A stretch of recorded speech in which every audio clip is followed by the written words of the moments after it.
Fala aí pessoal, eu sou Jorge Nicola, bem-vindos a mais um vídeo do canal, sempre bom ter vocês por aqui. Sem perder tempo, pedir para deixar like, se inscrever no canal e ativar as notificações. Hora de falar sobre o Cruzeiro para acabar com uma especulação que surgiu ao longo da segunda-feira. Vi um site cravando que Gerson interessa a Raposa. Confesso que desde o princípio achei meio estranho. Não tem sido a política de investimentos nova do Pedro Lourenço contratar jogadores mais veteranos, especialmente com cifras astronômicas. O Zenit já deixou bem claro que até topa negociar o Gerson, mas pede 25 milhões de euros.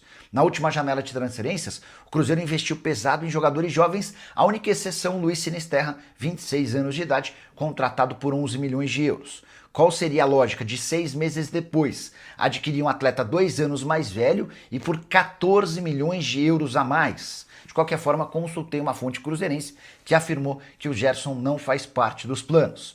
O Gerson vai ter dificuldade de se recolocar no futebol brasileiro, especialmente por conta desse investimento de 25 milhões de euros. Ele chegou a dar uma cavada no Palmeiras nos últimos dias, curtindo o comentário de um torcedor alviverde, pedindo para que a Leila Pereira o contratasse. Esse torcedor disse que inclusive buscaria o Gerson no aeroporto. Sobre Raposa e Gerson, a informação que eu tenho nesse momento é de que não cabe nenhum investimento desse tamanho, de 25 milhões de euros, nem por um jogador mais veterano. Você pode reparar que quase todos os últimos reforços do Cruzeiro são bem jovens. A gente pode lembrar do Cauã, do Arroio, entre outros. A ideia é garantir jogadores com ganho esportivo dentro de campo e vendas futuras. Passar aqui pelo Superchat também, o Peron tá lá de olho. Aqui o Samuel tá dizendo lista de dispensas 2026. Léo Aragão, Jonathan Jesus, o Wallace, Eduardo, Bolassi, Marquinhos e Gabigol. É muita gente, ô Valu? Ou é uma lista de dispensa que você, enfim, que lista concorda? de dispensas não é feita assim, né? Da maneira que dispensa, vamos lá. Tirando a parte emocional. Vamos lá, Gabigol tem contrato, o Wallace tem contrato. Se você quiser dispensar, se o clube Cruzeiro quiser dispensar, tem que negociar, tem que arrumar clubes, a menos que o Cruzeiro fale assim, olha, vamos rasgar o contrato aqui, tá livre para ir. Ainda assim o jogador não vai querer, porque os contratos geralmente têm multa rescisória unilateral, né? O Marquinhos vai se recuperar. O Eduardo, esse é só o Cruzeiro não renovar o contrato. O Léo Aragão tem contrato mais longo também. Ele né? renovou recentemente. Pois é, então assim, é cada coisa no seu lugar, entendeu, Léo? Não é tão simples quanto parece, mas vamos observar quais serão os movimentos feitos. Acho que as pessoas no Cruzeiro estão bem atentas. Eu até entendo que o Jardim falou muito mais do jogo de hoje, da questão dos 11 lá contra o Corinthians, para tentar uma última fagulha para alguns reservas desse grupo. Porque eu tenho certeza que essa altura, nós estamos hoje em dezembro, 7 de dezembro, ele já sabe quem são os 11 e quem são os jogadores hoje que ele pode contar além dos 11. Mas ele tentou criar ainda algo até para valorizar, porque é isso que ele faz, né? O Jardim, para ser justo, mesmo os caras que jogam menos, ele sempre coloca na conta dele. Ele nunca colocou na conta de nenhum jogador. O Wallace não joga porque não se encaixa não joga porque tem outros que estão fazendo a função melhor. Estou dando exemplo do Wallace. Já fez isso com o Gabigol.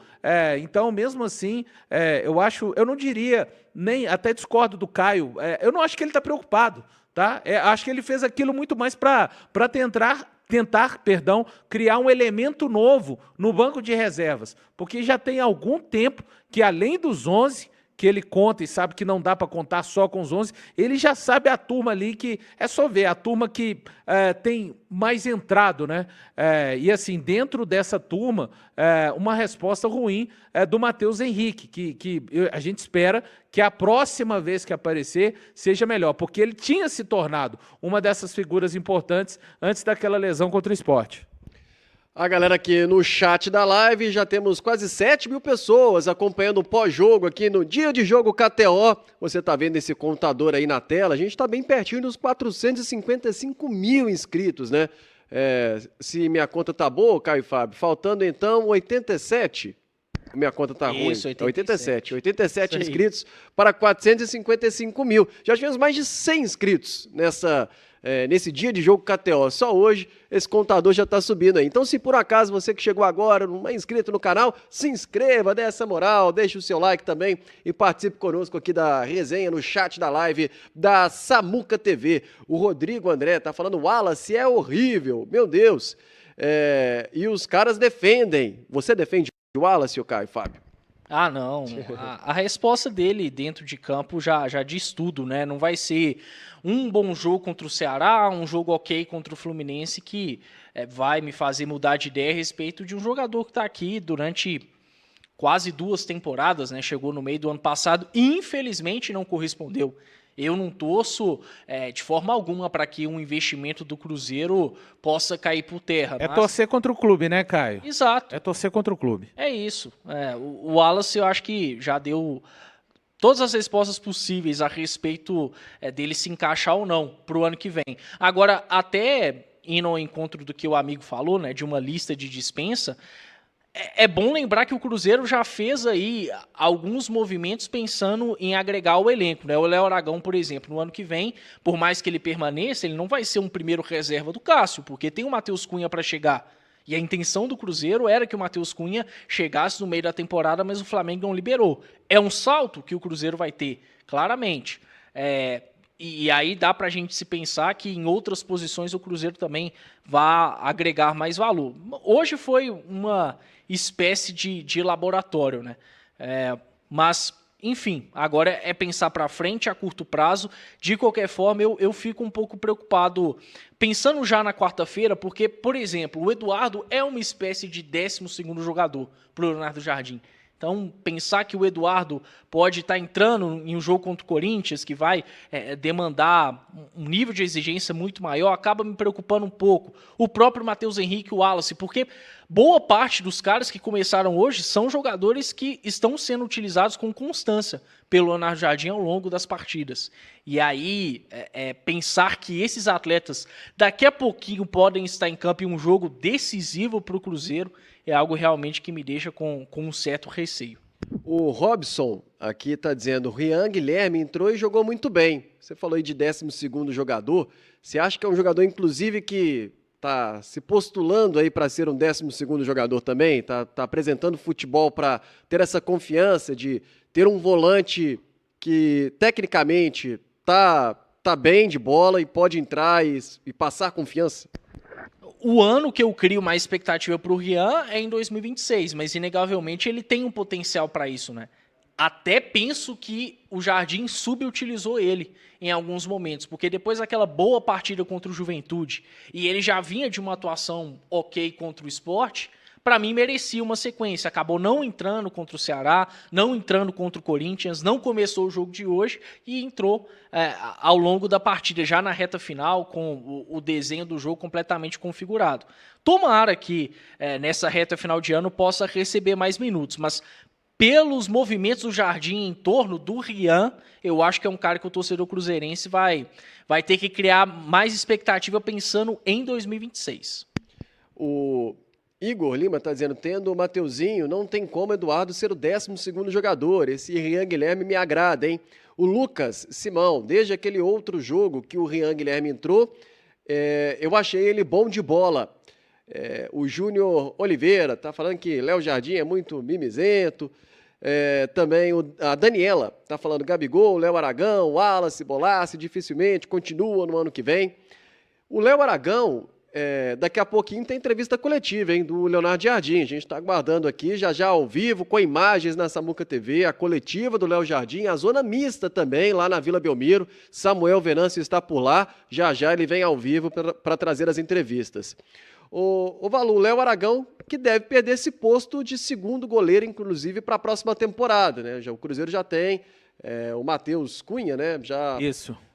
Acertado para o próximo ano, e ele deve ser o 2º goleiro.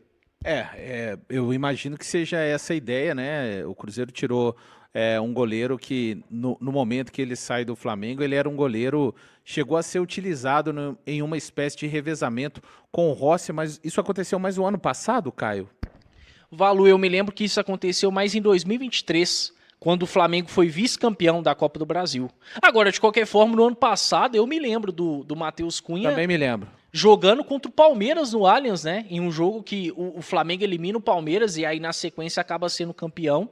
Goleiro muito mais experimentado que o Léo Aragão, né? Sim, goleiro com mais rodagem, então ele chega com certeza para ser uma sombra maior ao Cássio, e a gente precisa, não podemos perder de vista a possibilidade de continuar desenvolvendo o Otávio, né?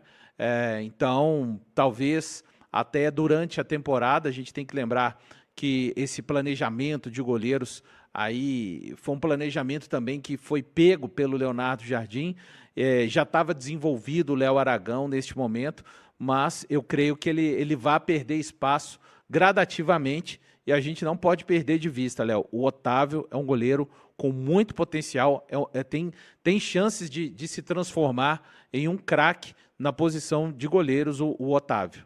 Sobre o Matheus Cunha, você falou aí sobre números, foi buscar aqui nessa temporada, foram 5 jogos que ele participou. E a última atuação dele foi no jogo do Flamengo contra o Botafogo da Paraíba pela Copa do Brasil. Na Copa do Brasil, dia 21 de maio. Então, já, como era de se esperar, né, com a própria regularidade do próprio Rossi, o Matheus Cunha não é titular já há um bom tempo. E na temporada passada ele participou de 12 jogos com a camisa do Flamengo. Cruzeiro fazendo algumas movimentações nesse sentido, né? E a gente falando sobre o Rian, mas o Ryan, você também destacou, né, Caio, que hoje deixou uma boa impressão o garoto. Fez a estreia, já era muito pedido, muito solicitado pelo chat, a torcida, querendo ver o Ryan Leles, muito em função do que ele apresentou no Sub-20, com artilharia, inclusive, de campeonato estadual, participando bem como artilheiro também do Brasileiro. E hoje, aquilo que a gente fala assim, mostrou personalidade. Quando um garoto até pega, finaliza, você vê que não se esconde do jogo. Exatamente, para uma estreia me impressionou ainda mais o que o Ryan fez. Não estou falando aqui que fez um jogo espetacular, mas dentro do contexto dele, acho que foi bem digno e me anima pensando para o ano que vem, para uma disputa de Campeonato Mineiro, talvez eventualmente até na Copa do Brasil ele sendo uma opção em alguns momentos. Eu até cheguei a falar no intervalo que os jogadores que entraram em campo hoje, que são os menos utilizados, eles não tinham direito de serem burocratas em campo, de pensando na Copa do Brasil, por exemplo, né, Caio? Exatamente, eles não tinham o menor direito disso. Infelizmente, a maior parte parece que acabou abraçando. O Ryan Leles não. Ele entendeu que precisava fazer algo de diferente. Se ele queria aparecer como uma opção para o Jardim na Copa do Brasil, ele precisava chamar a responsabilidade, precisava criar jogadas, se movimentar, e ele fez isso, né? Tanto que quando a gente pensa em 2 gols anulados do Cruzeiro, ele participa de 2. No primeiro tempo em que o Gabi estava impedido, e depois o próprio Ryan estava impedido, e um belo gol, né? Que ele dribla com muita frieza o brasão e faz. Então foi uma aparição interessante. Esse garoto sendo melhor trabalhado, jogando com jogadores de maior qualidade, que entendem melhor o que o Jardim deseja em campo, acho que tem um potencial interessante aí para despontar com uma peça útil ao Leonardo Jardim. E ele foi até titular, e o Kenji não. O Kenji, por exemplo, já quase que um veterano de base. Assim. São situações que o ano vai mostrando ali para o Jardim, né, Léo? Eu acho que para o ano de 2026, ele agora tem um raio-x completo mesmo, assim, porque ele vai completar uma temporada, né? Ele vai fechar esse elo aí de terminar, pegar uma temporada quase no começo e iniciar outra, né? Tem um raio-x completo, e é normal, né? Hoje o Ryan fez essa estreia, e aí é o desenvolvimento nos treinos, não quer dizer já que o Ryan esteja pronto para o profissional, a gente torce para que sim. A minha torcida é sempre para que jogadores jovens cheguem ao profissional e lá se mantenham. Daqui a pouco sendo utilizados e daqui a pouco se tornem titulares. Eu quero que a categoria de base do Cruzeiro gere jogadores com a história do Kaique. Eu quero o Cruzeiro, e isso é importante para a gente fortalecer o Cruzeiro cada vez mais na questão de clube formador, na questão de clube com capacidade de jogadores de tirar esportivamente. E se você produz jogadores a produzirem da forma, tô pegando o Kaique, que é o maior expoente hoje da categoria de base do Cruzeiro, daqui a pouco você vai vender esses jogadores. Então, é você conseguir tirar do jogador todo o lucro esportivo, financeiro. O meu desejo é que o Cruzeiro forme vários Kaiques, caras com condições, primeiro, de serem úteis, depois que se tornem titulares. E é normal que nesse processo haja uma variação, a gente já viu vários, olha o Fernando hoje que estava no banco, né? Claro que muito dificilmente o Fernando estaria cotado para entrar, mas a gente lembra, quando terminou o ano de 2023, eu vi esse Fernando, ele estava explodindo, como está explodindo hoje, talvez, o Cauã Batistella, mas eu sei que o torcedor, por que não coloca? Gente, é um outro esporte, na verdade, é quase um outro esporte, esse salto do sub-20 para o profissional, por uma série de questões, física, tática, competitiva, mas eu torço, Léo, toda vez que tem um jogador que chega da base do sub-20 lá, que ele consiga se estabelecer, vai significar que ele conseguiu pular várias etapas no seu processo de desenvolvimento. Fala pessoal, estamos aí com atualizações importantes do Cruzeiro. Se inscreva e ative o sininho para receber mais atualizações da Raposa todos os dias. Deixe seu like que é muito importante para o crescimento do canal. Utilize o espaço aqui embaixo para registrar sua opinião. Ficamos por aqui com mais esse giro de notícias. Um abraço e até o próximo vídeo.